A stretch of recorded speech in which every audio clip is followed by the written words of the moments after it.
Please welcome Alex.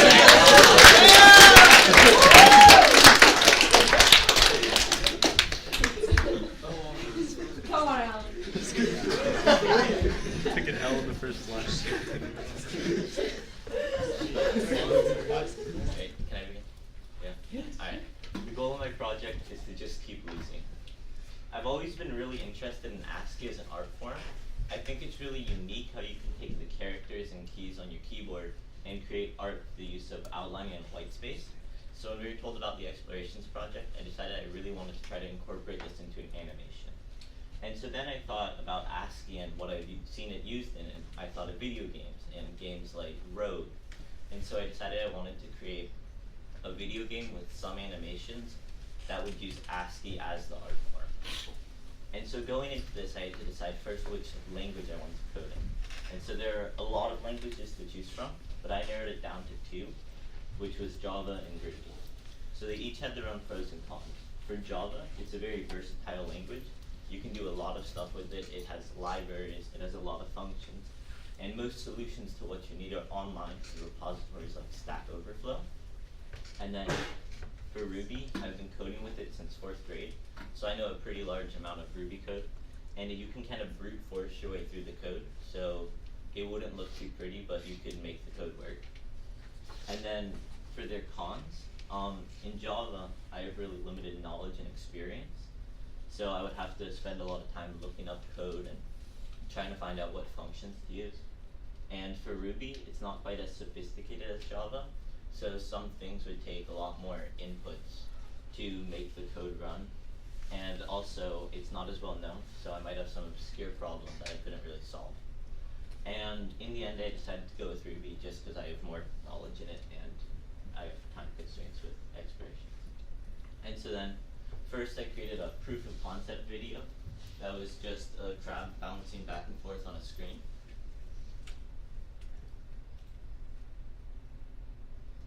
But the issue I had with this is that the frames would just be moved to the top of the screen. So eventually, if you scrolled up, you would see every single one of the frames, which would lead to issues when my frames were 18 characters long, and you wanted to scroll up to see how your game had progressed. So the solution I had to this was I would use Ruby function commands, which would go to the top of the line, go to the beginning of the line, and then erase to the end of the line. And with that, I ran in an iterative loop, which is just a loop that repeats over and over again for a set number of times to erase only the number of frames I need to paste on a new frame, so it would look really smooth. And next I had to draw it, because AsCII is a very tough thing to draw with all the spaces and keys. So for that, I went online to find a solution that would help me draw it, and I found an application called MonoDraw. And MonoDraw is a lot like Photoshop in a sense, where you draw it out, you have different layers, and you have your pen tool, and then from there I just export it into a text file and paste it into my code. So then this is my code. I compiled it. There are over 1,390 lines, but some of it was my frames. And then I just added random events, so it would feel like a game where you play through, you have a storyline happening, and so that's just a little snippet of the code where it starts up the game. Yeah, this is my finished product. It's just a video of me doing one playthrough. So you have health and hunger, and your hunger increases, and then as that gets higher, your health goes down, and you open the doors to find skeletons to loot. Here's this.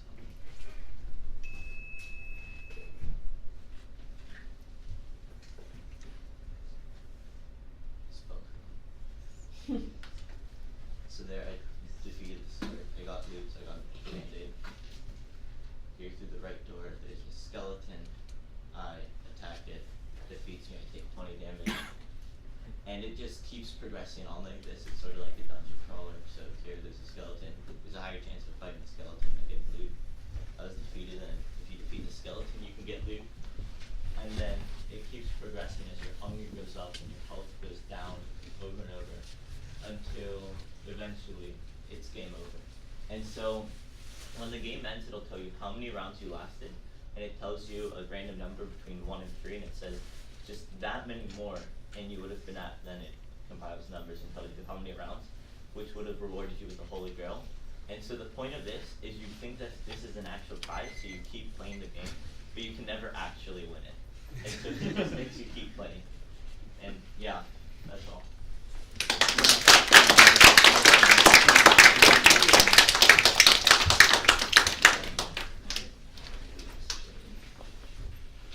Any questions?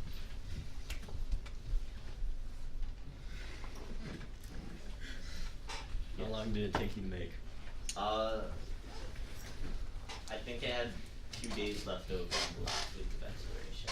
So pretty decent amount of time I worked at home a lot. So did you get into arrays at all? Or just Yeah, I used arrays for all random number generation because in Ruby you can just hit, I forgot the random function, so I just took an array of numbers and I hit sample, and it would just pick one of the numbers. And then also I used arrays for joining text with variables. Are you ever gonna like make more games in the future? This was a really fun process and project, so I think I probably will try to do something like this for Zenith if it rolls around to that. Yeah. So everybody will be learning a little bit of JavaScript and jQuery with me in digital media. There is a definite coding can be elegant and artful, and if you do it properly. And so this is a good example of what you could do, but there's other examples too. We'll be using JavaScript and jQuery for your website stuff. So coding is in your everybody's going to be doing coding. You got a comment? Oh. Yeah, I really like the last slide. I think it's kind of funny. Okay. Yeah, it was stuff for an idea, so I just wrote out code to ask. Thank you very much.